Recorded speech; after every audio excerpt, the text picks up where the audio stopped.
Slow উইকেটে বড় দলকে হারিয়ে ফেক আত্মবিশ্বাস পাওয়ার চেয়ে জিম্বাবুয়ের বিপক্ষে রিয়ালিটি চেকটাই কি ভালো হয়েছে?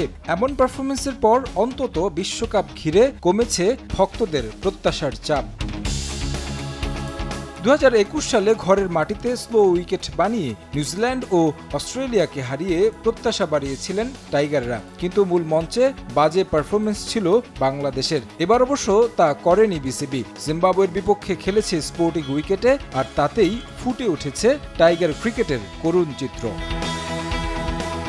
5 ম্যাচের টি-20 সিরিজে রান কিংবা উইকেট শিকারের তালিকার শীর্ষে রয়েছে বাংলাদেশের ক্রিকেটাররাই। তারপরও সন্তুষ্ট হওয়ার সুযোগ কই? কোনো ম্যাচে টপ অর্ডারের ব্যর্থতা, আবার কখনো মিডল কিংবা লোয়ার অর্ডারের দায়িত্বহীনতা। শেষ ম্যাচে বোলারদের কারণে হারতে হয়েছে। সব মিলিয়ে সিরিজটা ছিল বাংলাদেশের ক্রিকেটের বাস্তবতা।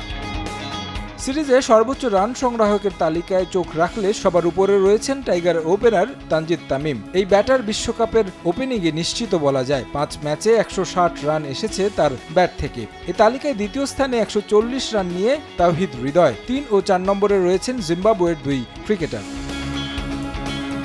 শ্রীলঙ্কা সিরিজ থেকেই ওপেনিং সমস্যায় ভুগছে টিম বাংলাদেশ। লিটন দাসের অফ ফর্ম জাতীয় দলে জায়গা করে দিয়েছে সৌম্য সরকারকে, কিন্তু 2 ম্যাচে আশানুরূপ খেলতে পারেননি। তানজিদ তামিমের ব্যাট হেসেছে, 5 ম্যাচে 2টি 50 পেয়েছেন, যদিও ভালো শুরুর পর ইনিংসগুলো লম্বা করতে না পারার আক্ষেপ আছে।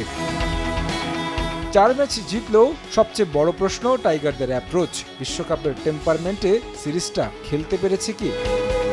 বোলিং পরিসংখ্যানেও জিম্বাবুয়ে থেকে এগিয়ে বাংলাদেশ। ঘরের মাটিতে সেরা উইকেট শিকারীর তালিকার শীর্ষে পেসার তাসকিন। 4 ম্যাচে 8 উইকেট নিয়ে আছেন সবার উপরে, হয়েছেন ম্যান অফ দ্য সিরিজও। তার সমান উইকেট পেয়েছেন সাইফুদ্দিনও, কিন্তু ইকোনমির দিকে তাকালে হতাশ হতে হবে। সাকিব 2 ম্যাচ খেলেই নিয়েছেন 5 উইকেট। বিশ্বকাপে যাওয়ার আগে একরকম সমস্যায় জর্জরিত টিম টাইগার্স। এমন অবস্থার পর বিশ্ব মঞ্চে কি করবে বাংলাদেশ, সেটাই এখন বড় প্রশ্ন। তারেক হাসান শিমুল, সময় সংবাদ।